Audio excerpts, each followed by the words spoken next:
Walau ku mampu berbagai bahasa,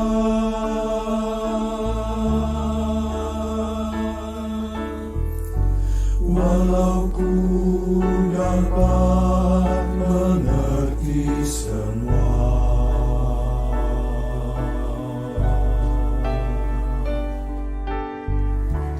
walau punya iman yang sempurna, walau ku berikan semua milikku, tanpa kasih semua tak berarti, tanpa kasih semua sia-sia,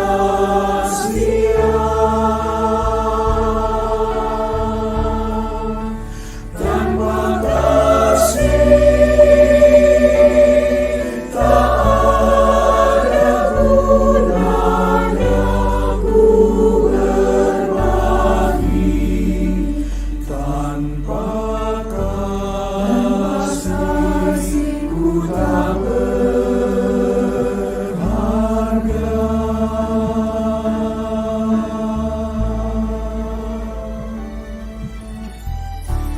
Kasih itu sabar dan tidak cemburu,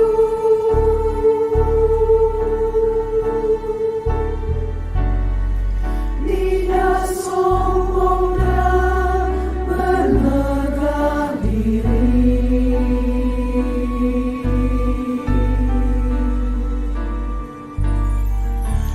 Kasih itu benar dan setia,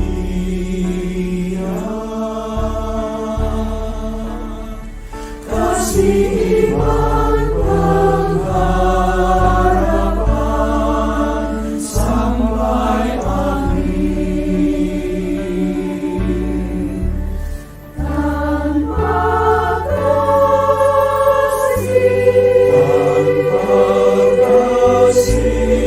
semua tak berarti, tanpa kasih semua sia-sia,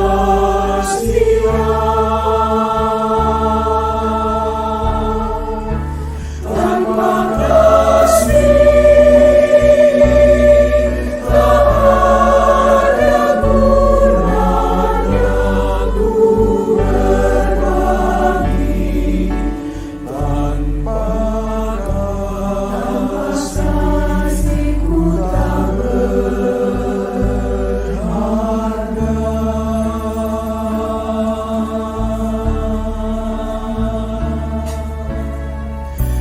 Tanpa kasih tiada gunanya ku berbagi, tanpa kasih ku tak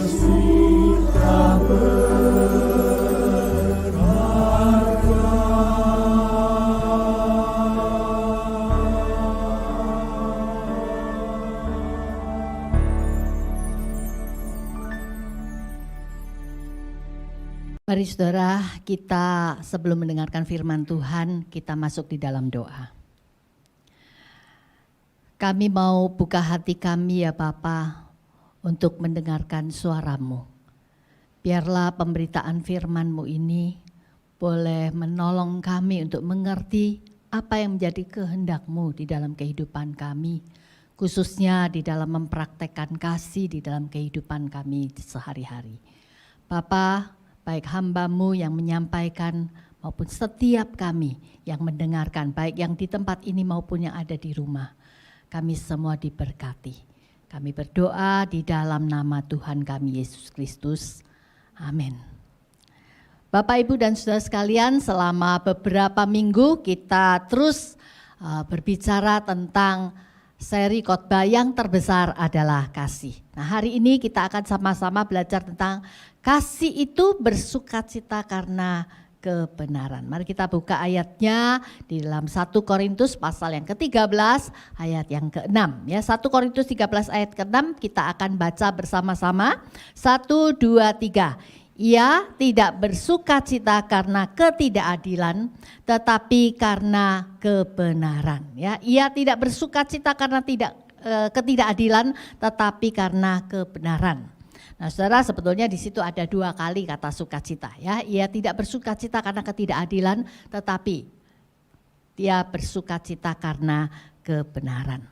Saudara, di dalam bahasa Inggris diterjemahkan love does not delight in evil but rejoices with the truth.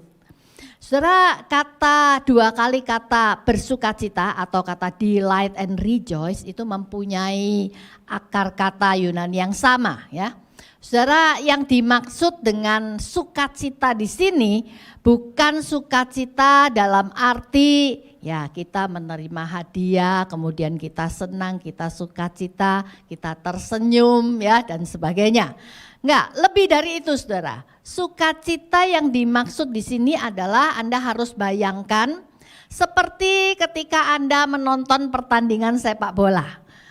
Ya, di mana tim sepak bola kesayangan Anda atau ketika Anda nonton pertandingan basket, ketika tim favorit basket Anda atau menonton pertandingan bulu tangkis ya, tim kesayangan Anda yang Anda idolakan itu bertanding kemudian mereka menang, apa yang Anda lakukan?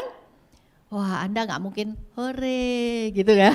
Anda pasti wow ya, seperti saudara waktu pengalaman Olimpiade Tokyo kemarin ya, ketika pasangan Grecia Poli dan Apriani mencapai skor terakhir dan mereka menang, saudara, baik penonton yang di lapangan maupun yang ada di rumah serentak sontak mereka bertepuk tangan, berteriak-teriak, melompat-lompat. Nah, itulah yang dimaksud kata sukacita di sini, ya. Ia tidak bersukacita karena karena ketidakadilan, tetapi ia bersukacita karena kebenaran, ya. Nah, kita akan lihat sama-sama kalimat yang pertama, yaitu kasih tidak bersukacita karena ketidakadilan, ya. Kasih tidak bersukacita karena ketidakadilan. Saudara, kata ketidakadilan itu pakai kata adikia di dalam bahasa aslinya. Nah, saudara, kata adikia ini sebetulnya punya banyak sekali arti, ya. Dan semuanya sifatnya negatif. Makanya di dalam beberapa terjemahan bahasa Inggris itu diterjemahkan evil, ya. Kasih itu tidak bersukacita atas kejahatan, ya, evil.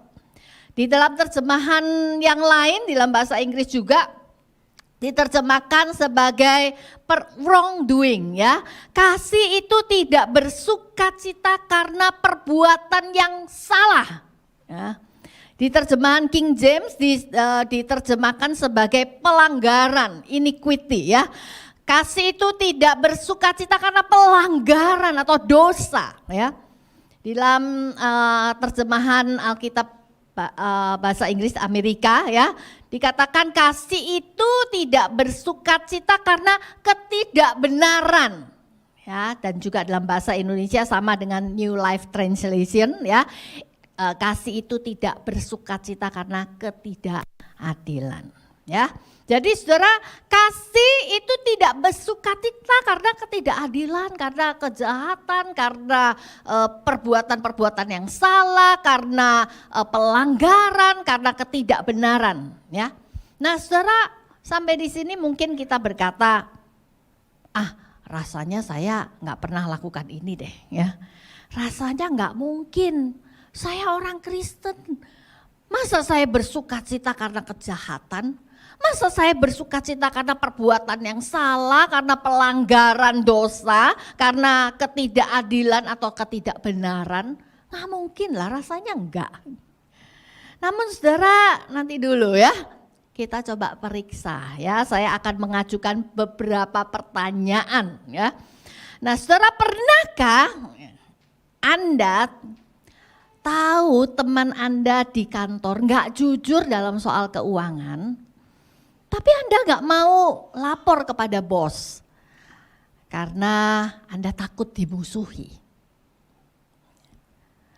Pernahkah Anda tahu teman baik Anda terlibat affair dengan suami orang, tapi Anda nggak enak hati untuk menegurnya? Karena Anda merasa, itu urusan pribadi, saya nggak mau ikutan deh. Ya. Pernahkah Anda ketika membonceng motor teman, jelas-jelas teman kita itu melanggar aturan lalu lintas, tapi Anda hanya ikut tertawa lucu karena berhasil lolos dari kejaran polisi? Ya. Pernahkah seorang rekan Anda dipersalahkan oleh teman-teman untuk sesuatu yang sebenarnya bukan kesalahan dia, tapi Anda memilih untuk berdiam diri?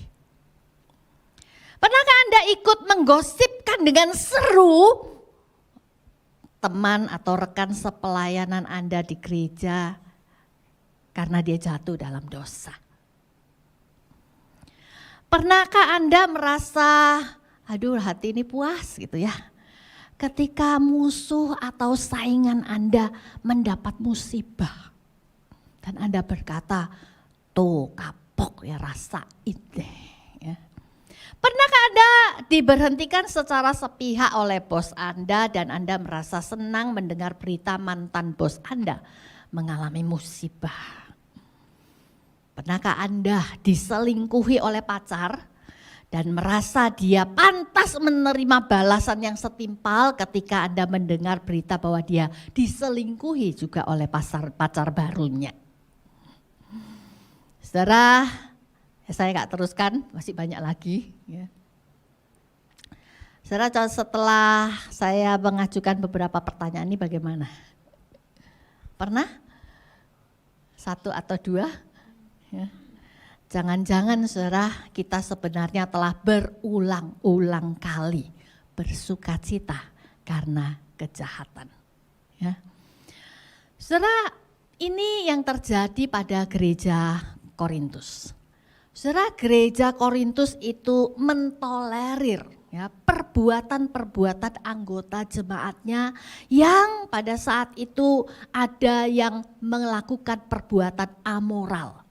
Salah 1 Korintus pasal yang kelima, pasal ayat 1 dan 2 kita akan menemukan di situ Paulus menegur dengan keras sekali seorang jemaat Korintus yang dikatakan tidur dengan istri ayahnya, dengan ibu tirinya. Dosa yang tidak akan dilakukan bahkan oleh orang yang gak kenal Tuhan sekalipun. Tapi dilakukan oleh jemaat Korintus dan orang-orang Korintus, para pemimpin gereja Korintus membiarkan. Sampai Paulus sendiri yang harus menegur. Saudara, anggota jemaat Korintus juga terlibat di dalam perselisihan pertengkaran yang begitu hebat sehingga mereka saling menuntut di pengadilan. Dan jemaat adem ayem sampai Paulus menegur mereka dengan keras. Ya. Ada anggota jemaat yang juga tidak menaruh sikap hormat terhadap perjamuan kudus, mereka bersikap sembarangan. Dan jemaat membiarkan. Ada anggota jemaat yang ketika menghadiri perjamuan malam, ya, mereka bukannya memberi tapi mereka malah memamerkan keserakahan mereka. Bahkan mereka akhirnya mabuk-mabukan di dalam pertemuan itu. Sampai Paulus harus menegur mereka juga dengan keras. Saudara, untuk memerangi kejahatan-kejahatan ini Paulus mengajar kepada kita semua bahwa kasih itu tidak bersukacita karena perbuatan-perbuatan yang demikian. Saudara, seorang yang pertama, Martin Niemöller ya. Dia adalah seorang pendeta Protestan di Jerman di masa pemerintahan Nazi. Saudara, dia dengan berani dia mengkritik ya Hitler, dan saat itu dia langsung ditangkap dan dia harus menghabiskan 7 tahun di berbagai kamp konsentrasi pada waktu itu. Saudara, Martin Niemöller ini ya terkenal dengan kutipan yang dia tulis seperti ini. Saya langsung terjemahkan ya di dalam bahasa Indonesia sehari-hari aja ya. Pada waktu pertama kali mereka datang, maksudnya datang untuk menangkap kaum sosialis, ya, saya nggak bicara apa-apa, ya, saya nggak ngomong apa-apa, karena saya merasa saya bukan orang sosialis. Ya. Ketika mereka datang untuk menangkap orang-orang dalam kelompok trade unionis, ya, saya juga nggak bicara apa-apa, karena saya merasa saya bukan orang trade unionis. Kemudian mereka datang menangkap orang-orang Yahudi, tapi karena saya merasa saya bukan orang Yahudi, ya saya nggak ngomong apa-apa. Dan kemudian akhirnya mereka datang kepada saya dan menangkap saya. Dan mereka tidak satu pun yang berkata apa-apa. Saudara, kata-kata yang ditulis oleh Niemöller ini sangat tragis, bukan? Ya. Tapi apa yang dia katakan itu setidaknya ada benarnya. Saudara, kadang-kadang kita merasa surprise ya, terkejut gitu ya, melihat bagaimana banyak orang Kristen itu sudah sedemikian nyaman dengan ketidakadilan dan kejahatan yang terjadi di sekitarnya, tapi dia tenang-tenang saja. Saudara, kadang-kadang kita orang Kristen tuh begitu egois, ya, walaupun ketidakadilan, kejahatan, pelanggaran dosa itu terjadi di depan mata kita memilih untuk diam saja. Karena kita merasa selama itu tidak terjadi pada saya, ya saya memilih untuk diam. Saudara yang dikasihi oleh Tuhan, kita akan melihat sekarang kalimat yang kedua. Boleh dibantu? Ya, kasih bersukacita karena kebenaran. Ya, tadi kasih tidak bersukacita karena ketidakadilan. Kalimat selanjutnya, kasih bersukacita karena apa? Kebenaran. Saudara, apa yang dimaksud kebenaran di sini? Di sini menggunakan kata aletheia. Ya, secara sederhana apa sih aletheia atau kebenaran yang dimaksud di sini? Saudara, dalam Yohanes 17 ayat 17 saya bacakan, saudara, dikatakan, kuduskanlah mereka dalam kebenaran. Firman-Mu adalah kebenaran. Ya. Jadi kasih bersukacita karena apa? Firman. Karena kebenaran firman Tuhan. Nah, saudara, beberapa implikasi ya, hal yang praktis yang bisa kita lakukan, saudara. Bagaimana kita mempraktekkan kasih itu bersukacita karena kebenaran, ya. Yang pertama, saudara, kita kalau mau bersukacita karena kebenaran, saudara, kita harus mengenal dan menghidupi kebenaran itu sendiri. Ya, bagaimana kita bisa bersukacita karena kebenaran kalau kita nggak kenal kebenaran itu? Kita sendiri nggak menghidupi kebenaran itu.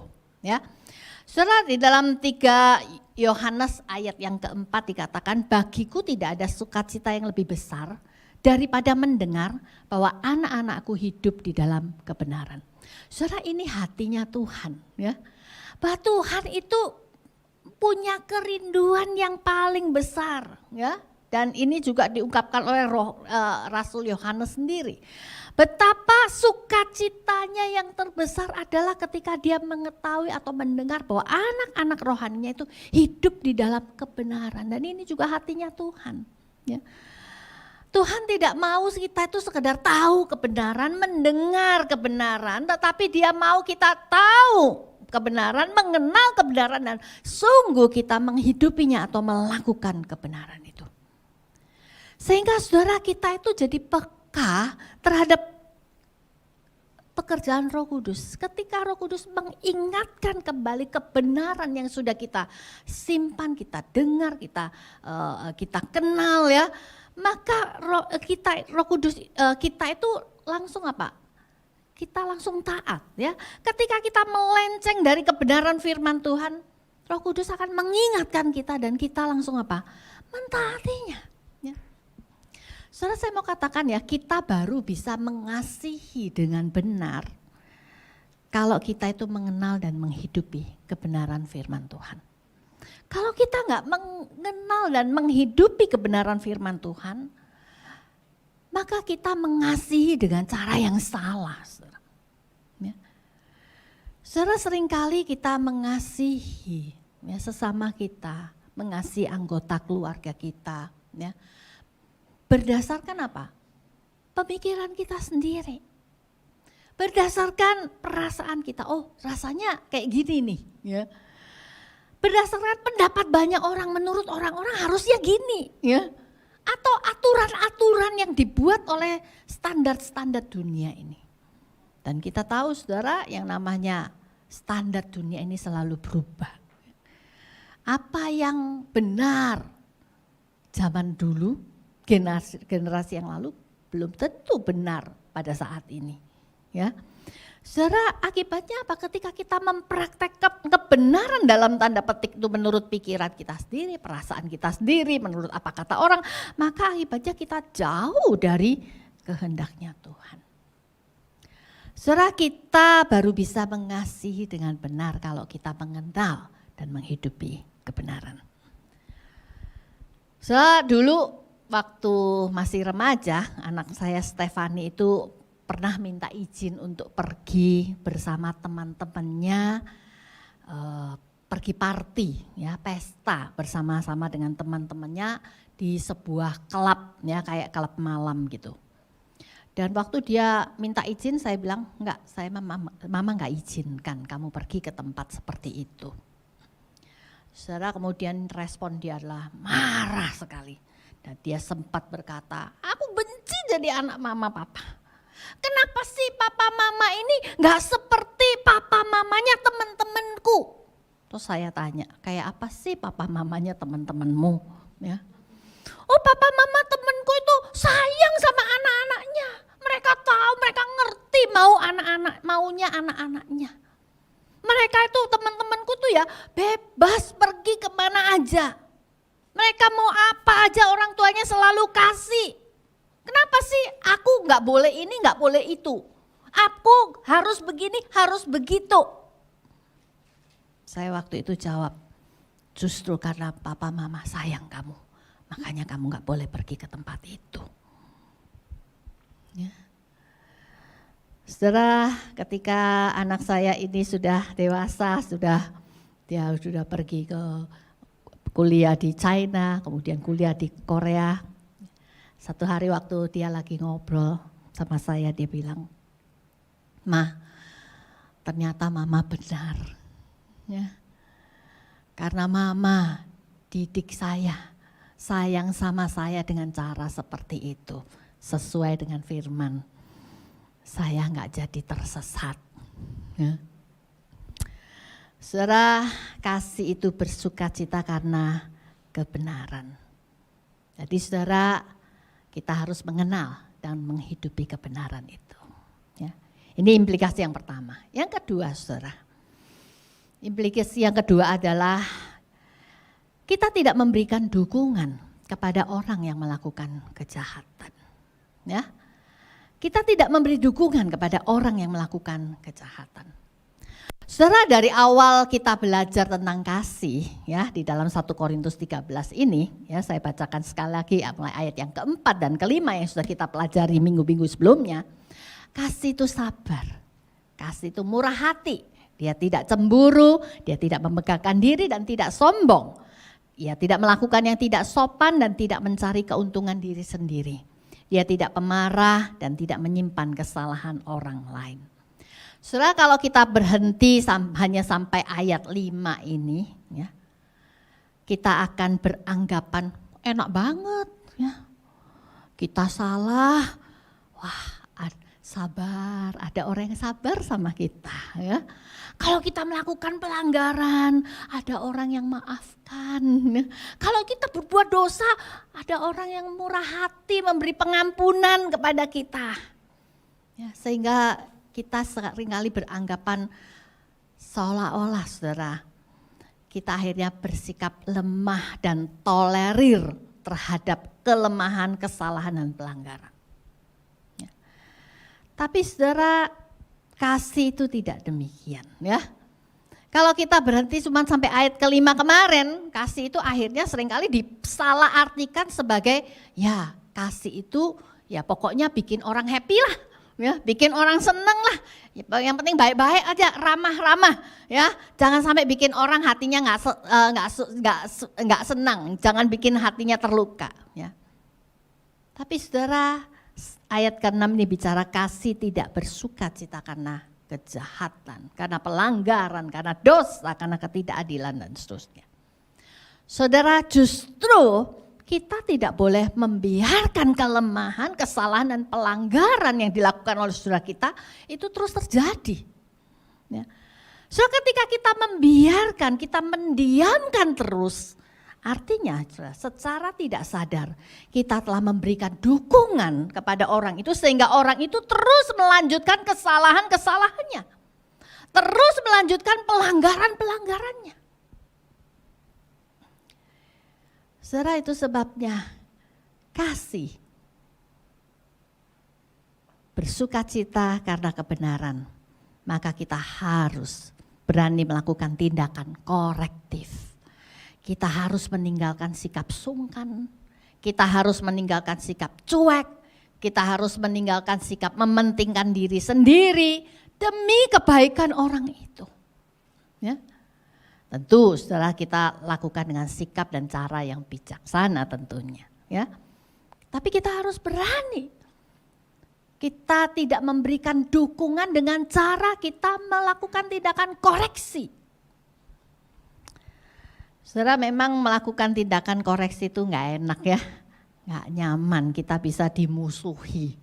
Kita bisa dicuekin, kita bisa di-delete ya. Kita bisa di-unfollow gitu kan. Saudara, 2 hari lalu saya berulang tahun, saudara. Ya, saya sekalian pengumuman ya. Saudara, ada banyak teman-teman yang mengirimkan hadiah dan juga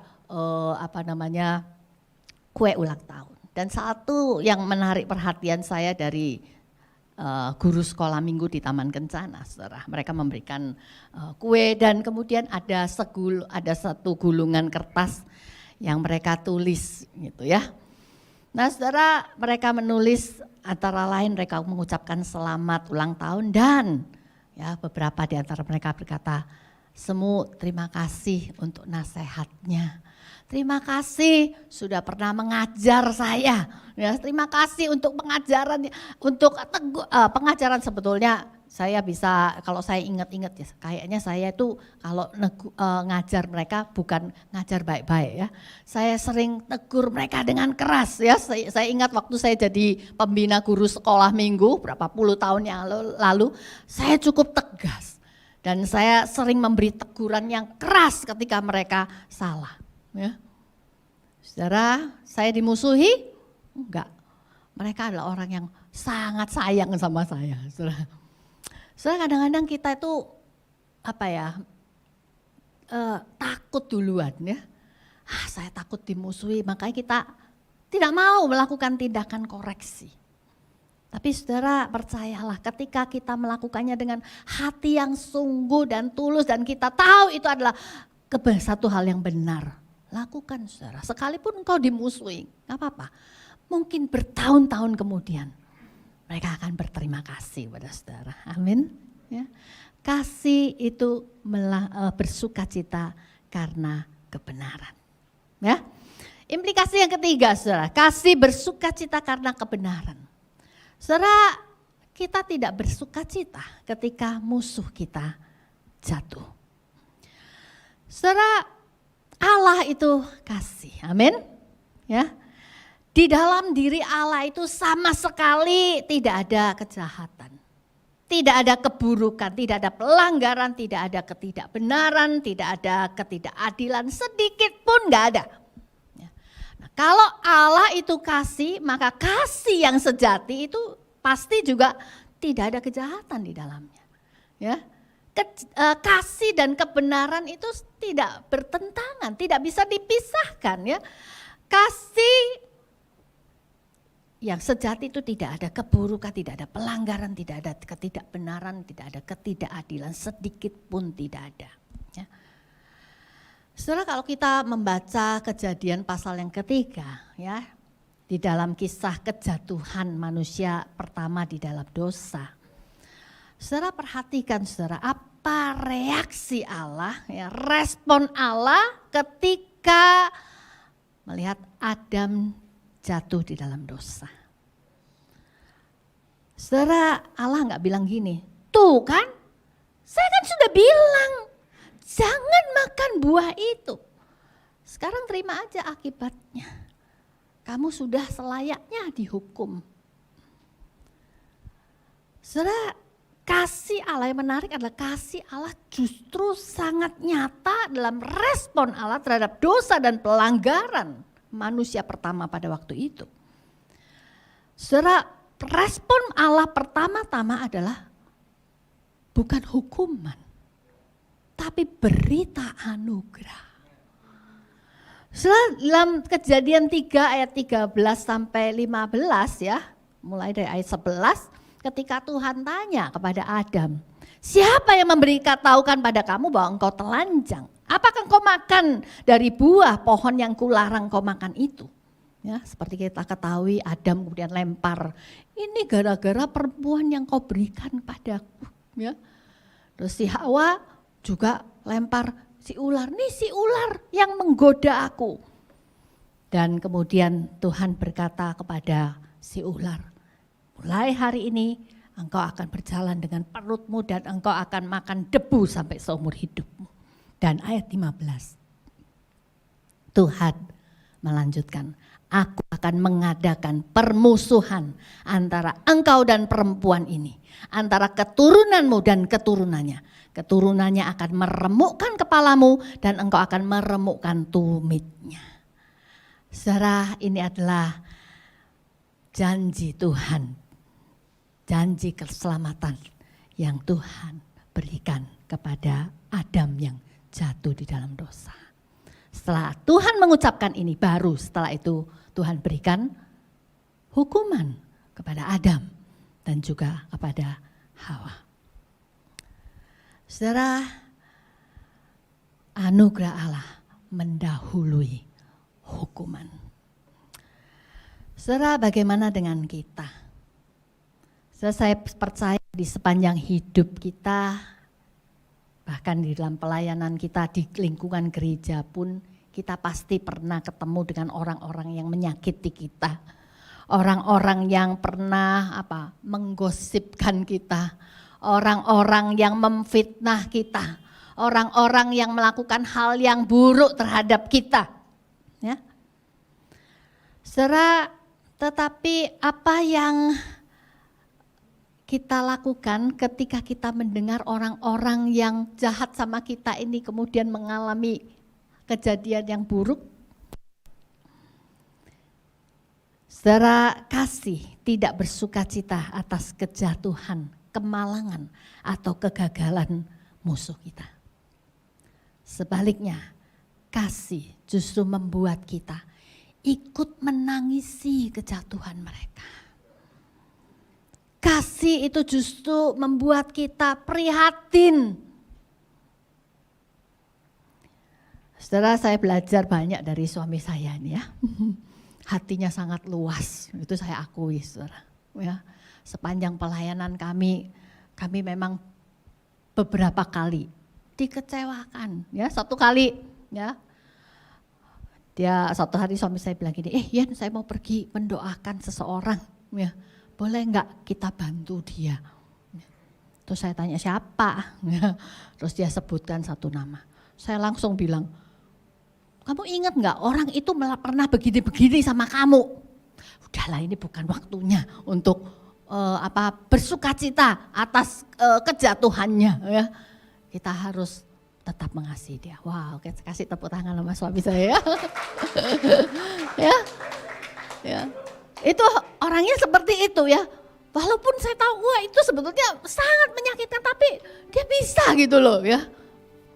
Saudara yang dikasihi Tuhan, kasih tidak bersukacita ketika musuh kita gagal, musuh kita jatuh. Sebaliknya kasih ikut menangis bersama dengan dia. Ya. Yang terakhir saudara, implikasi yang keempat.